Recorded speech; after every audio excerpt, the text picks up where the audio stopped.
Yay, thank you, Amr. We'll ask you to introduce yourself in a second. Anybody else? See some familiar faces. If you've discussed before, always welcome. If you never have, always encouraged.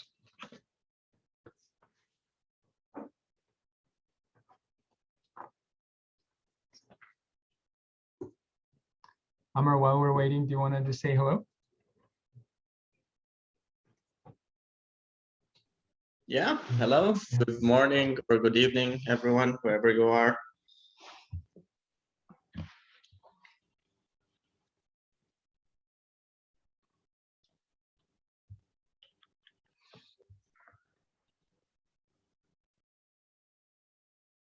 Can we just get a mic check or a speaker check? Can somebody unmute and say something? We just want to make sure we're not like missing people talking. Hi, hello, how are you? Hey, Gurpreet, thank you very much.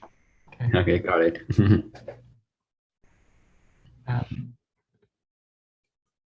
And Amr, do you want to just unmute and introduce yourself?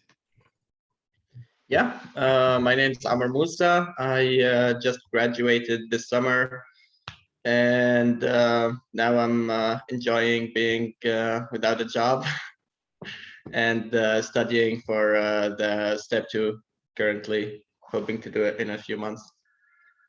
Yeah, hoping to.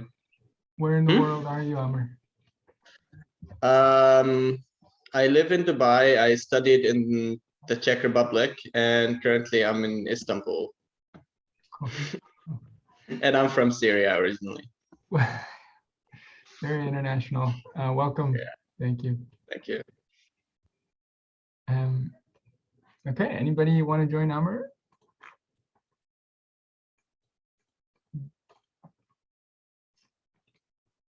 Going once, twice. All right, if anybody wants to join late while we're warming up here, please do. Otherwise, we'll just get going. If you want to take over the screen, and Steph, you're ready? I'm ready. You're ready. Okay. My team was on call overnight. We got 7 new patients, so I have a lot of fresh cold cases in mind. But I have one in particular I'll share with you guys.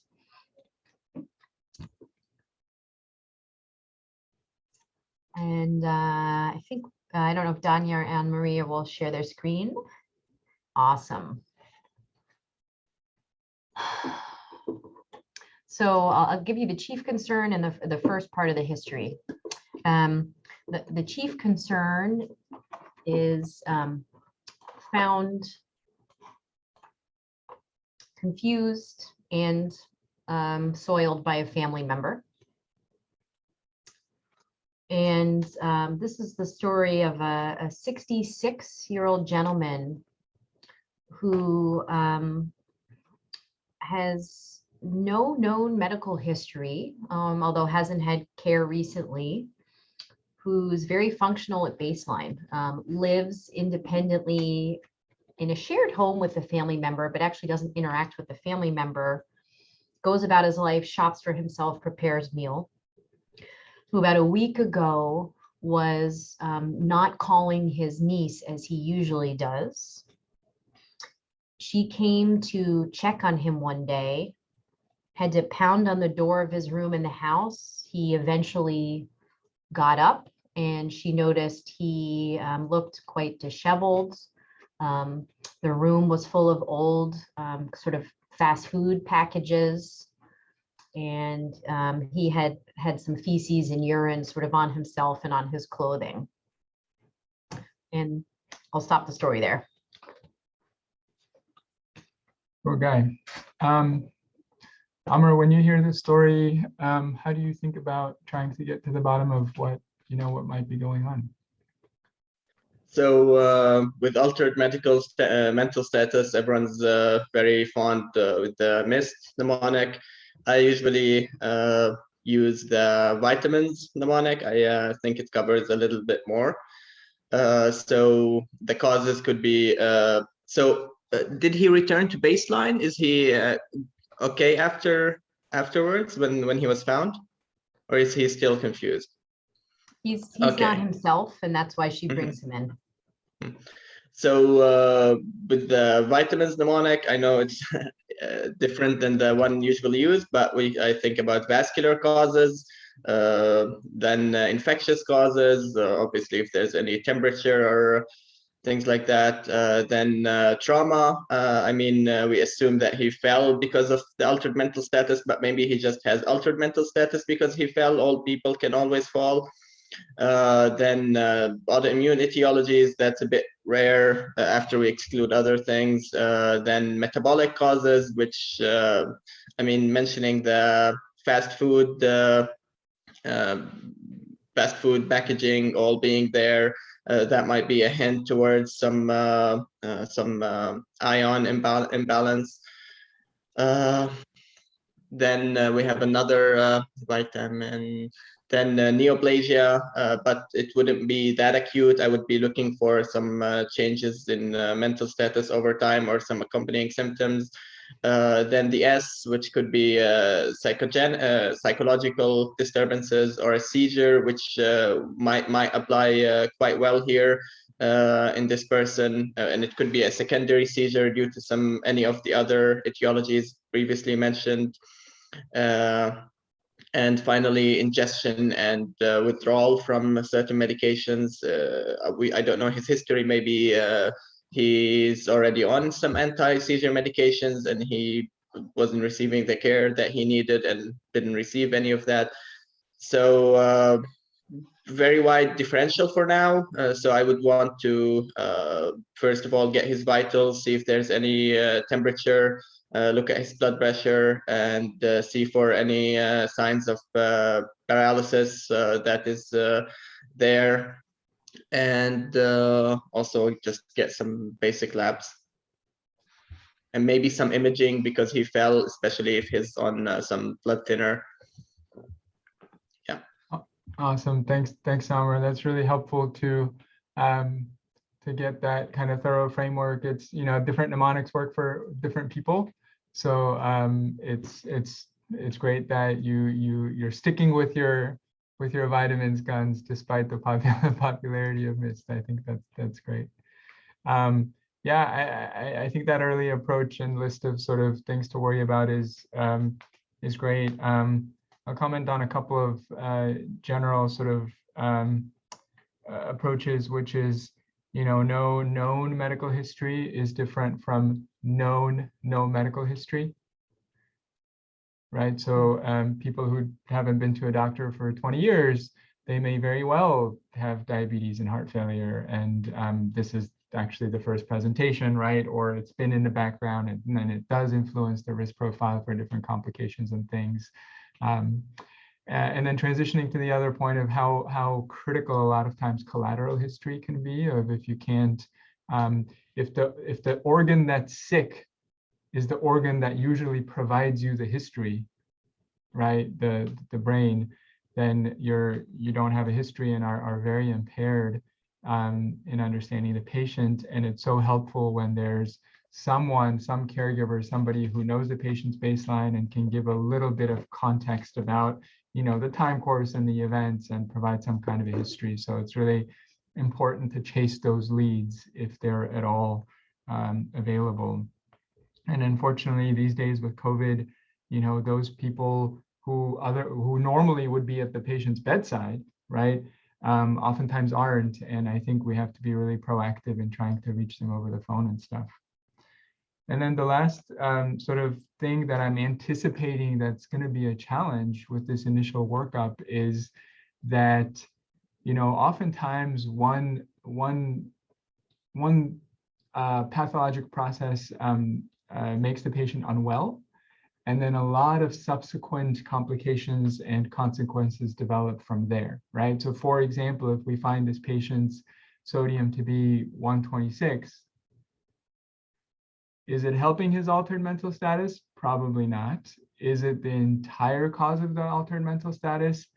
Not at all necessarily, right? Because what if there was another thing that caused him to get confused and not eat, and then subsequently he developed hyponatremia because he wasn't ingesting, solutes and things like that. So I think it's really helpful to realize the limitations of, of a single frame in time that you see, and not being able to actually tell a narrative of what happened to the patient with a single cross section of time, and realizing that most of the time for certain syndromes like encephalopathy, there's multiple contributors, and not to stop looking for for additional contributors as soon as you find one thing that could be contributing. Yeah, I'll just add this kind of challenging cases of someone sort of found this way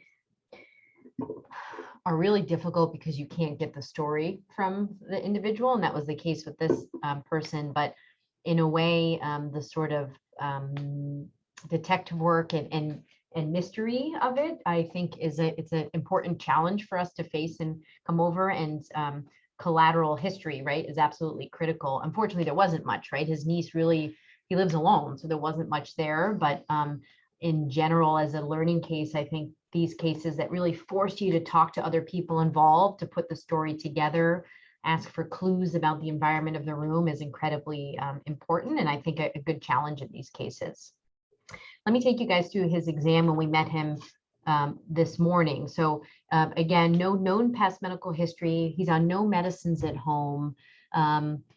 I mentioned in terms of his social history, he really living independently until, or was living independently until he got sick, whatever made him sick.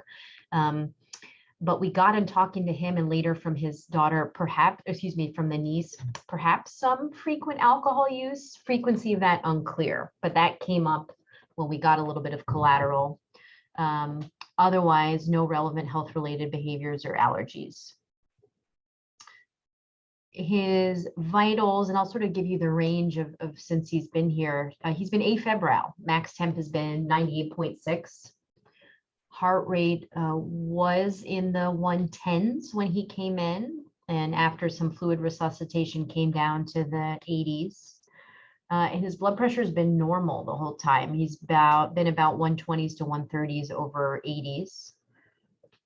93% on room air, with a respiratory rate of around 24, 25.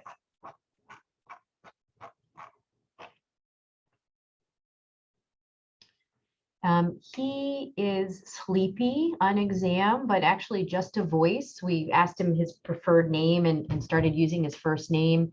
He actually opened up his eyes and was able to provide answers. And I'll provide, it almost looked like he was like thinking in a meaningful way about the answers, but then he would quickly fall back asleep after responding to us. On his eyes, he had a little the word I used on rounds was goop, but it was just a little sort of mucoid discharge medially in either eye. The eyes were just a touch red, but his pupils were reactive and they otherwise looked normal. And when I say they were red, they had a little bit of like conjunctival injection. His mouth, it was notable he actually had just eaten something. There was some food in his mouth, and at least at the time we saw him, his membranes looked, mucous membranes looked normal. His heart was regular without murmurs. His lungs were clear. But the striking parts of the exam were, first of all, a Foley catheter had been put in the emergency room. And actually, there was some clear yellow purulence coming out of the urethral meatus. And then he had some striking erosions on his sacrum, posterior and medial upper thighs with, I'm using the word erosion. It was they almost look like when you scald skin and the top layer of skin comes off, the skin overlying these areas was red, eroded off, and underneath there was just beefy red subdermal tissue. And this was on the bilateral buttock area and then the posterior medial upper thigh. these erosions did not extend sort of or anteriorly at all. It was really in sort of a pressure dependent area.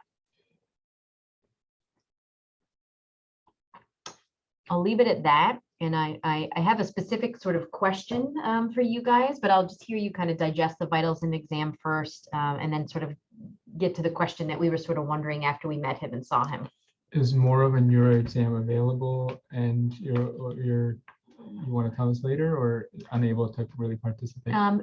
Difficult, I will say, in the limitations of what he could sort of follow and do. All four extremities were equal in terms of his ability to move them.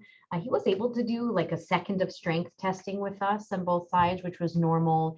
And the most pertinent thing we did not do a full cranial nerve assessment at all, but it was a mental status. He would awake, he'd answer appropriately, but then he would fall asleep again very quickly. But as I mentioned, the pupil exam was normal. They were neither pinpoint nor dramatically dilated. Thanks, Steph. Amar, go ahead and kind of react to the information we have, and then I'd love to hear kind of what other information you were hoping to observe or gain at the bedside. So I'll just start off with the vitals. Nothing that worrisome, but I don't know his baseline with 120/80 for a 66-year-old man. I don't know if he's on any medications. That could still be well below his baseline if it's at 150 or 160 systolic. The lack of fever is somewhat reassuring, though in older individuals or immunocompromised people, which I don't know if he is or not, it could be absent with the presence of an infection, so it doesn't completely rule it out.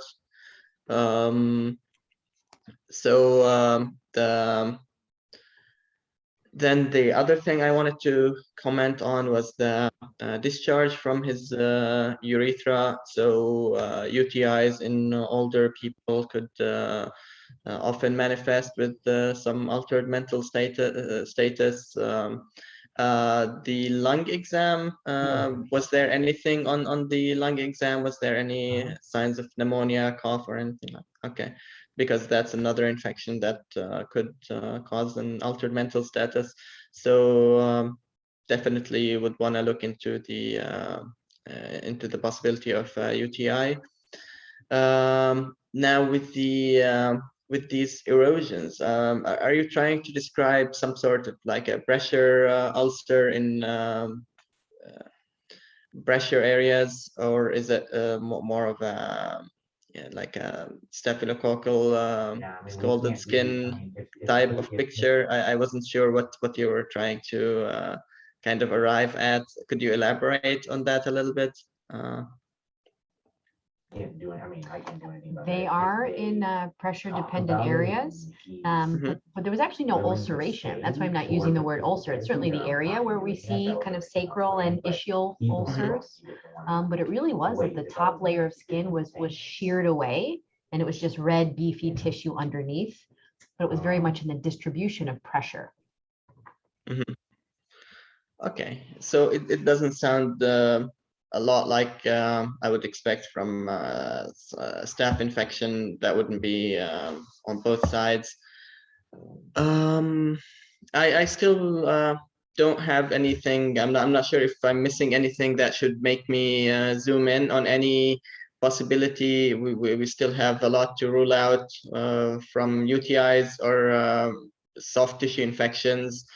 That might be at the top right now, even though there isn't any fever. And the other thing I would want to still look at is his glucose. I should have mentioned that immediately with the altered mental status, and the other electrolytes, especially in someone who might be hyponatremic, and so on. That's all I have, I think, for now.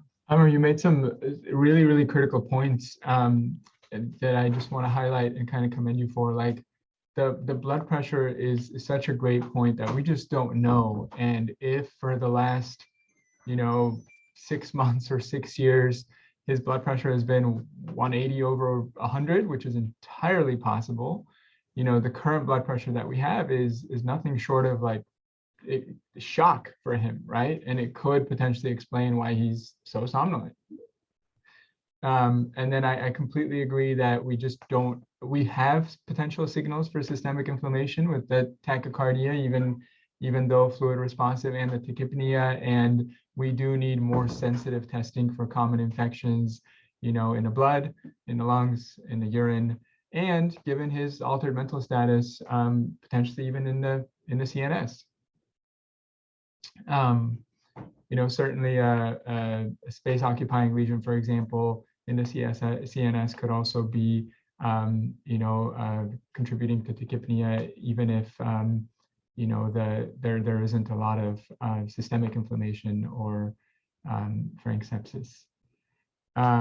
You know, I don't, it's hard for me to kind of really interpret the significance of the skin findings. The only sense I'm getting is that it's a little bit more, it sounds like an acute injury rather than a chronic injury, right?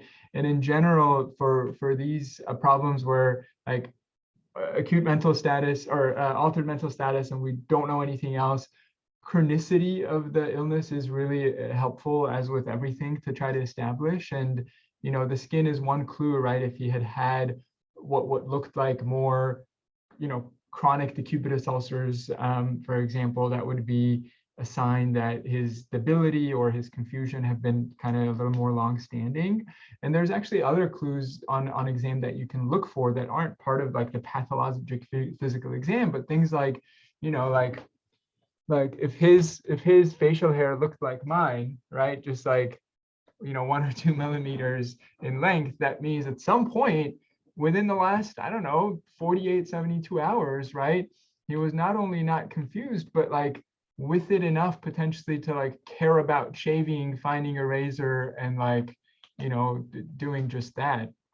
You can look at fingernails, you can look at various other types of grooming, you know, fingernail polish, dyed hair, like how long the roots are and stuff. A lot of those things can give you some sense of when recently people were a lot better than what they look like now. You know, Steph kind of emphasized the pupils. I think they're very important for assessing various toxidromes. And then the other thing in the eyes that I think would be really helpful is just extraocular movements in nystagmus that can both clue you into potentially acutely life-threatening, you know, processes of the brainstem, vascular or otherwise, but are also part of the exam when you suspect nutritional deficiencies and thiamine deficiency in particular, right? And I actually want to give you all a specific tip of how to still assess for nystagmus and extraocular movements in a patient who is not following commands. All right, check this out. Are y'all watching the screen?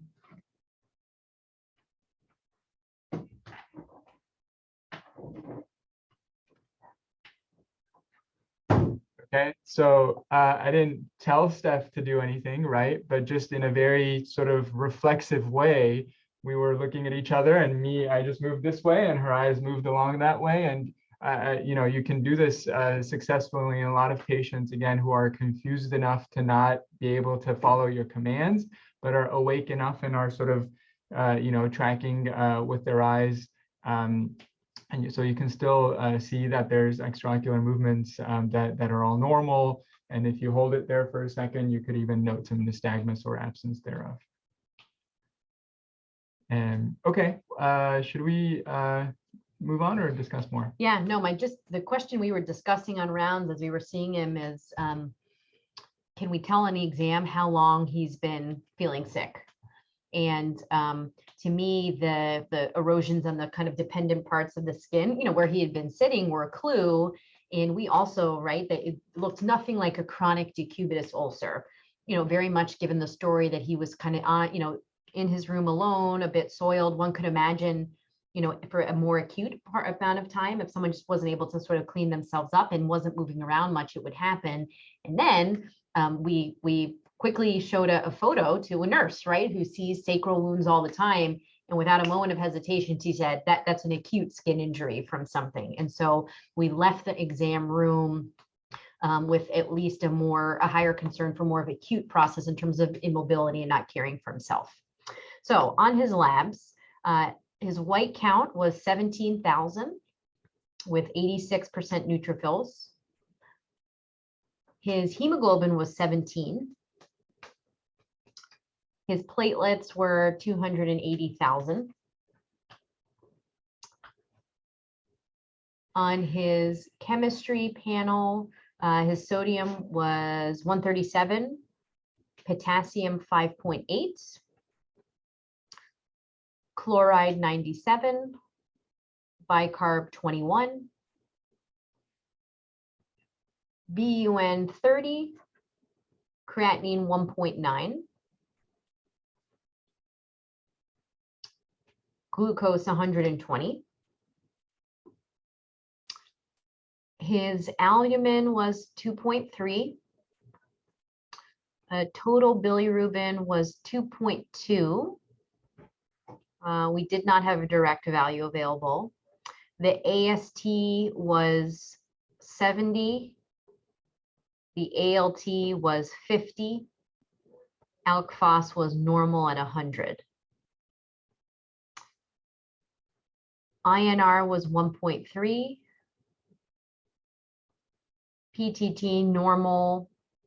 It was normal. I can't remember the exact number. Let me stop there. Let me give you the UA too. UA showed 50 whites, 15 reds, Luke esterase positive with a moderate amount of bacteria seen.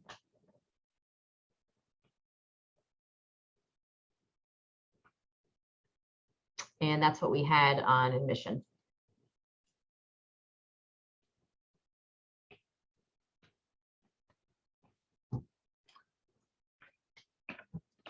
Almar, go ahead. Okay, so the obvious, let's get it out of the way.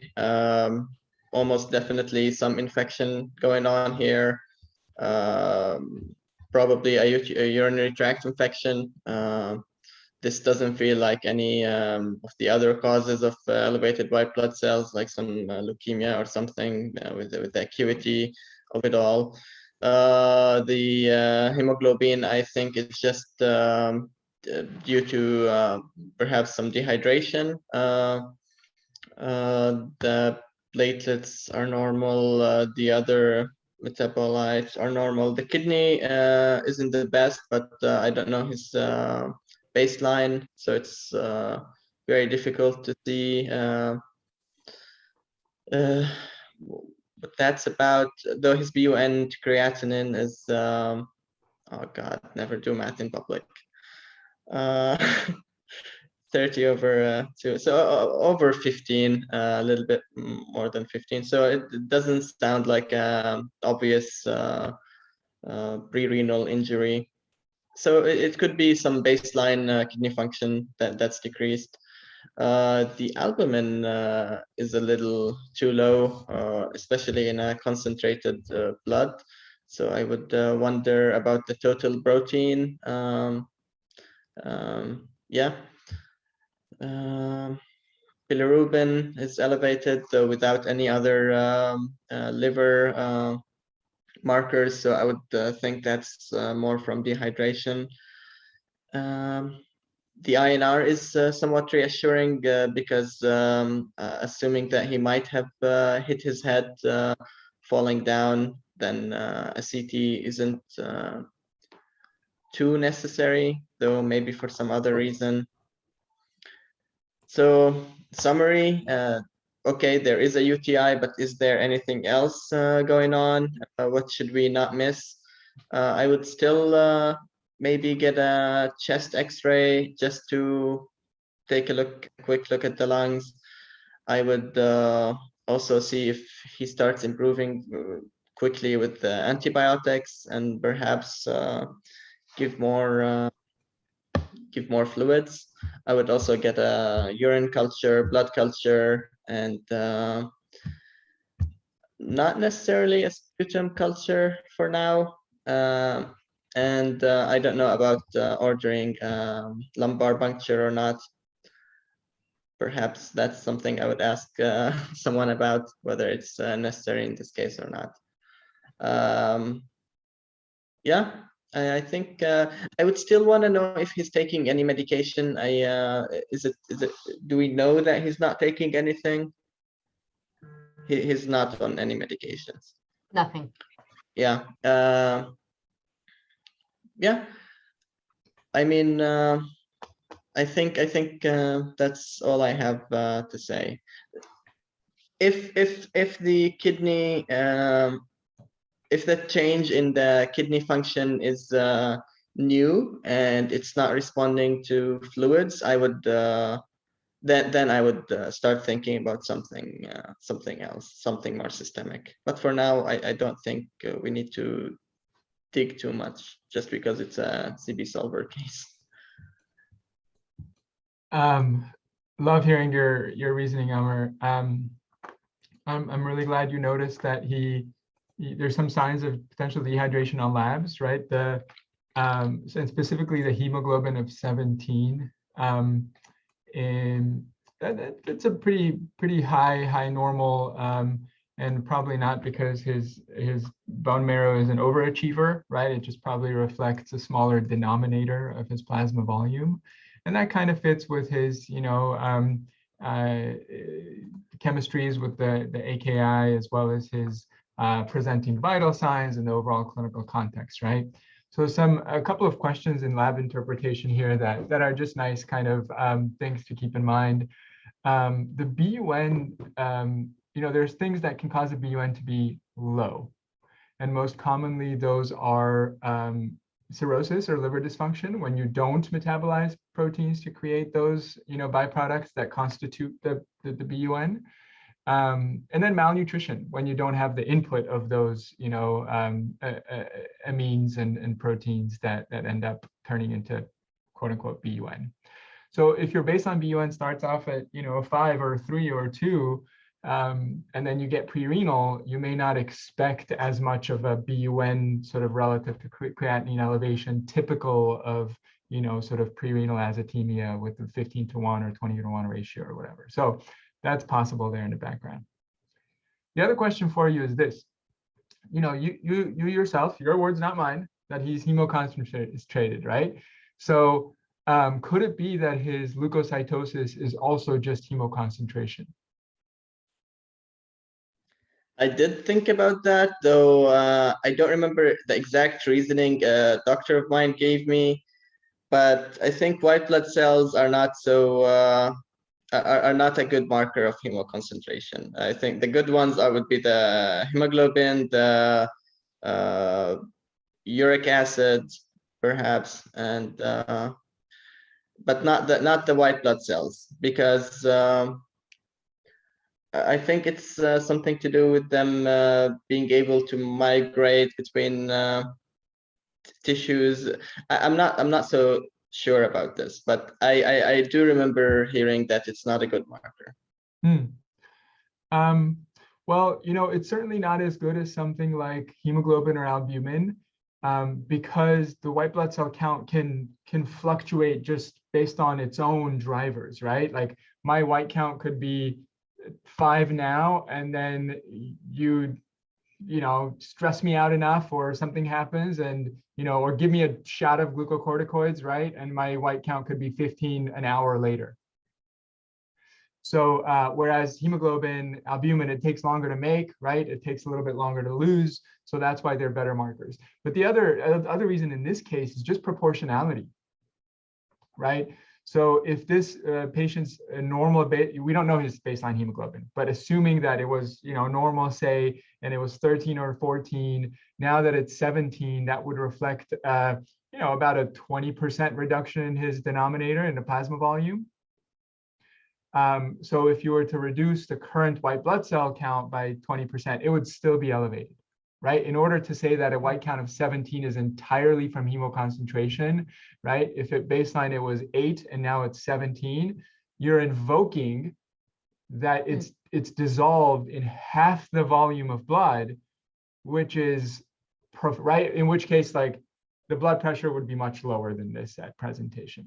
So that's kind of that proportionality is really helpful in interpreting that in this case. And then the last point I'll make on these labs is just the pyuria, and to emphasize that, you know, not all pyuria is infection, and that, you know, one of the reasons that our hospital and many hospitals has you know, have these campaigns to try to kind of reduce the overdiagnosis or the misdiagnosis of non-existent UTIs is not only that it, you know, to reduce unnecessary antibiotic use, but also kind of what the challenge I sort of mentioned in the first aliquot of like, if you zone in and focus on something, and it may not be either the main picture or a thing altogether, you potentially missed the opportunity to diagnose the true source of the systemic inflammation or the fevers or, you know, the infection that you suspect.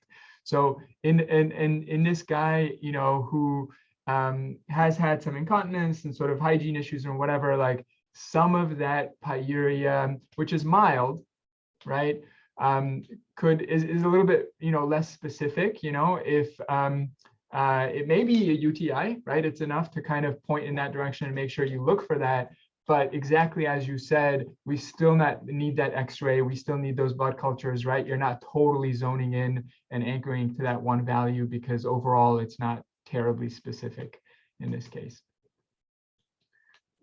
Tell us more, please. I will, I'll give you the sort of imaging. So let me give you the imaging. Or I should also mention, I forgot to say his CK is 1500. So mild elevation, I think upper limit of normal, right, is, you know, 400 or so. His head CT showed an old right parieto-occipital infarct and a few what looks like subacute or older lacunar infarcts. This is on a non-contrast head CT. His chest X-ray shows just slightly kind of decreased inspiration, and in that context, some slight interstitial opacities on both sides, but notably there's no focal consolidation, no effusion at all. And then for time, let me tell you, 24 hours into his stay, his blood cultures and urine cultures are negative. So I would love to hear for you guys, you know, certainly what you think the leading diagnoses are.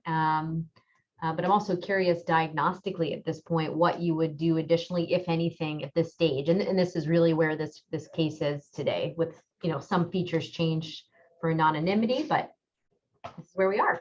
What's on the list to think about and what do we do?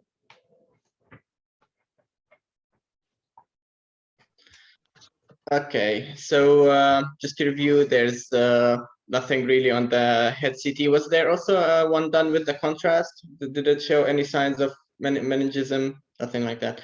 Okay, and well, I still wouldn't say that there isn't any UTI because some of them don't grow on a regular culture. So you did hint at some conjunctivitis a little bit, I think, and urethritis and conjunctivitis caused by chlamydia does not necessarily does not grow on a regular culture. It would need, I think, a nucleic acid amplification test. So I'd still want to do that. Was there any lumbar puncture done, or is it something? Okay. So that's one thing to start with, but I mean, we can we could go back to the beginning with the vitamins. That's what I would do at this moment. It doesn't seem like a vascular lesion. Infection is still in and out, with the exception of chlamydia. Was there any signs of weight loss? Do we know anything about that to think about some other infection hiding somewhere else? We don't have that baseline data of what his weight is. I will say he did not look cachectic, at least in terms of some of the signs of profound weight loss, temporal wasting, all that was absent. He looks like, actually looks like his nourishment was fine, right? Just suddenly got sick was my impression after seeing him. What about any signs of trauma? Did he, I mean, this could be a person who just slipped and fell and hit his head. Was there any signs of trauma? Does he? Great thought. There were no ecchymoses or certainly, limb deformities at all. And on the head CT, notably, there were no scalp hematomas, anything like that. So it did not seem like there was a traumatic event. On physical exam, what about the abdominal exam? Is there any liver enlargement, anything like that? Sorry, I forgot to mention that. His abdominal exam was normal, soft, could not palpate the liver much below the costal angle, couldn't feel the spleen. Granted, physical exam is not the best for that, but abdomen and suprapubic area, I should add, felt fine. Any other stigmata of chronic liver disease, spider angiomatic gynecomastia? No, but it was something one of our team members brought up. I know someone was asking about the total protein as relative to the albumin. I should have mentioned his total protein was low also. It was in the 5s. Again, in the setting of this potential hemoconcentration, the INR was modestly elevated. So it did make us worry about his baseline liver function with this question of alcohol use, but there were no overt stigmata of advanced liver disease. Well, something else, like also going back to the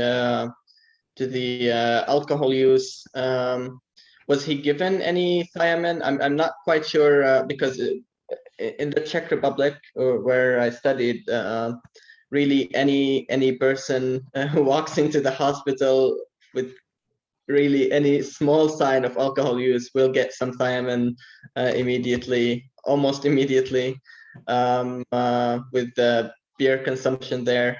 So was he given any thiamine? And if he was, I'm not quite sure how long it would take to show any effects. The resident who admitted him, yes, thought of potential contribution of Wernicke's and has him on IV high dose thiamine, 500 milligrams.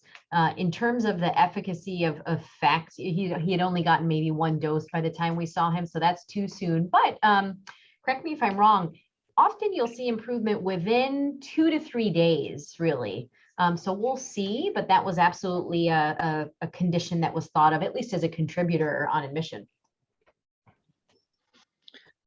Okay, I think that's just to summarize all the things that this could still be UTI or an STD. And then the metabolic being thiamine, also, and finally, did you also get an EKG? Yes, and sinus tachycardia.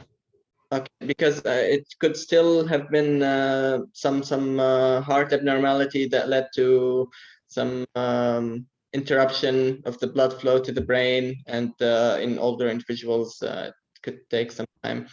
And we did not really talk about the possibility of seizures yet, whether this was or wasn't. Do we know or not know if he has any history of seizures or any family history of seizure disorders? We do not know. Okay, but was there anything on the physical exam and the mouth? Any?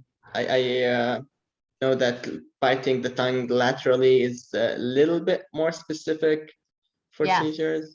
Great point. Great teaching point, Amr. Yeah, has a fairly high likelihood ratio for seizure. And actually, we did look at the tongue because that's where we noticed kind of breakfast. I know someone was asking about dysphagia. It wasn't like he was pocketing food in his mouth. It's just it's clear he had eaten something and his tongue looked fine on the borders as well as just in general.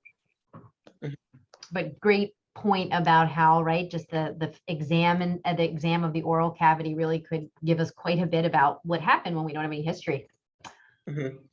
So now the question is, I mean, what do we do?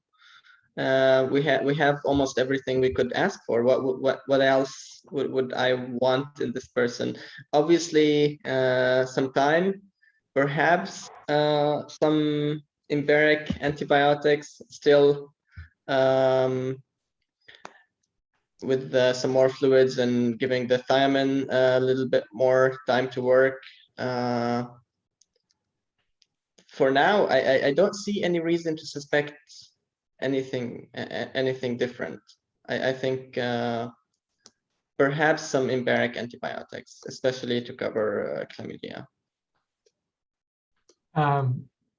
Absolutely love it, Amr. Just your reasoning again. I hope everybody just noticed that very organic process of iterative hypothesis testing, right? Going back to your systematic framework, realizing that there's pieces of information you're still missing on history, on exam, in labs, and trying to fill in those gaps when your initial kind of reflexive workup hasn't yet revealed an answer. I think part of that iterative information gathering, I would still want to try to see if I can catch him in a moment when he's able to maybe reliably report some symptoms and see if he has any headache. You know, another way to tie into conjunctival injection is if he has, you know, a viral sort of syndrome that involves some encephalitis, whether that's flu or one of the sort of mosquito-borne, right, viral infections, certainly possible and not rare here in Texas, at least. And similarly, to do a better, you know, neurologic exam and see if there might be some focality that could still suggest an active vascular process that wasn't, you know, seen on a non-con head CT, right? And then I just love that point you made about like, all right, let's just take a deep breath, right? And let's let time be on our side, and we have some tests and empiric treatments initiated, and that may be all that it takes, right? And how he evolves with these initial treatments, you know, could itself be diagnostic. And, you know, just wouldn't be surprised at all if, you know, at hour 36, his blood starts growing some Staph aureus, you know, or something else that starts to create certainty as to what, you know, what triggered everything. The other blood test that may be worth checking is just the serum ammonia, whether of hepatic source or non-hepatic source hyperammonemia is worth sort of looking for in an undifferentiated patient with altered mental status who doesn't yet, you know, have a diagnosis of liver disease or cirrhosis. But other than that, I just love that you mentioned sort of the time element of like, that's the next step is waiting a little bit and just seeing if he gets better. Yeah, I wanted to share this case because it's right, very common issues we see. You guys both in the chat and in discussion just discuss this beautifully, and it allowed us to use a lot of frameworks in practice.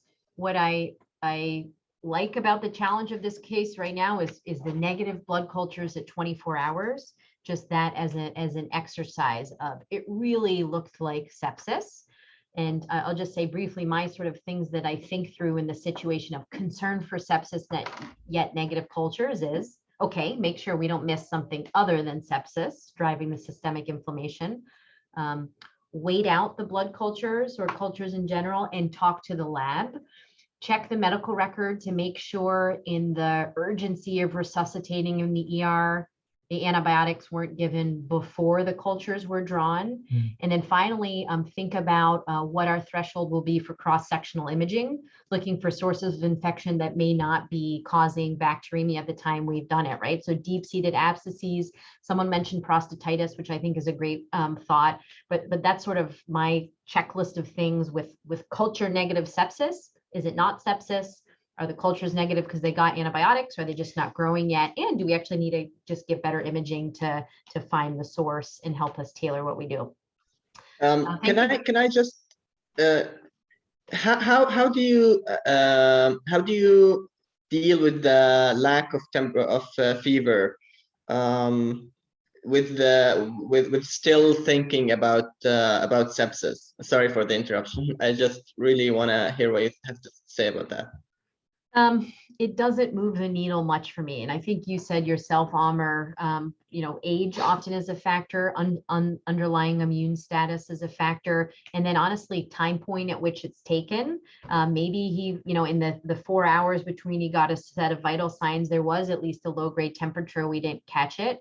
So to me, it doesn't, the negative fever in the presence of all of these other signs concerning for infection, it doesn't move the needle too much. I won't be surprised if you at least get some low grade temperatures here, again, with time as a helpful diagnostic, as you said. Thank you guys. I'll update you next week. I know, I guess Anne-Marie did most of the teaching points, but she's hopped off, and Danya picked up very impressively while scribing also. I guess, Danya, do you want to just pick maybe 2 or 3 of these wonderful summary of teaching points we have to reinforce with the group?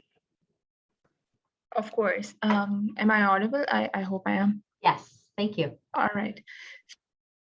So I'll try to give a summary of the teaching points. There are quite a lot, so bear with me, please. All right. So today we had a case of a 66-year-old male who did not have any known medical history or of any chronic illnesses, and he was functional at baseline, and he was found by his knees disheveled and soiled. And on workup and examination, he was found to be mildly tachycardic, and other than that, the only positive findings were some urethral discharge as well as some skin findings, which were erosions in BP subdermal tissue. So, and on labs, we found elevated WBCs and the urine analysis was positive for maybe UTI. So the way we picked it up. Danya, I'm really sorry to interrupt. I know you didn't write most of the teaching points, and just also in the interest of time, can we try a slightly different thing? Could I actually ask you just to either like pause and think back to the hour, or looking at the board, just pick like two things that you maybe thought were most interesting that you learned, or that you liked them, Amr or Steph sort of make as a teaching point. And then maybe everybody else in the chat too can just like highlight one thing they liked about the case or the learning point. So what were your favorite couple of lessons, Danya? Yeah, sure. So for me, something different was how Amr mentioned vitamins mnemonic for altered mental status, where he just expanded on all of the etiologies of altered mental status, which were vascular causes, infections, or inflammatory causes, then any toxins, autoimmune diseases, any metabolic derangements, and then infections, any ingestion, neoplasms, and then lastly seizures. Awesome. And go ahead. And the other thing that you actually mentioned, which was significant for me, was somewhere down the line in the teaching points, which was about the urine analysis, where you said that not all pyuria is infectious, where I think the take-home message for us would be to not ignore any other significant findings and signs in the patient, and ignore and not I guess miss those diagnoses and just label the patient as having a urinary tract infection. Beautiful. One last question. I know we're short on time. Is he on any antibiotics now or not? Oh, because yes. Yeah. Okay. And what would you be giving him empirically for what exactly? He was started on vancomycin and ceftriaxone with the specific concerns of skin soft tissue infection, given the erosions on the buttock area. The ceftriaxone largely for GU infections. And the suspicion for pneumonia was low, but those would nicely cover the organisms he would be at risk for. So that's what he's on now. Please join us a week from now, and we'll hopefully have some follow-up on this patient. Thanks, Anne-Marie in absentia, and Danya for the visuals, and Amr for discussing. Have a great day, everybody. Great job, Amr. Thanks for chatting. Take care, everyone. Thank you very much. Goodbye. Bye.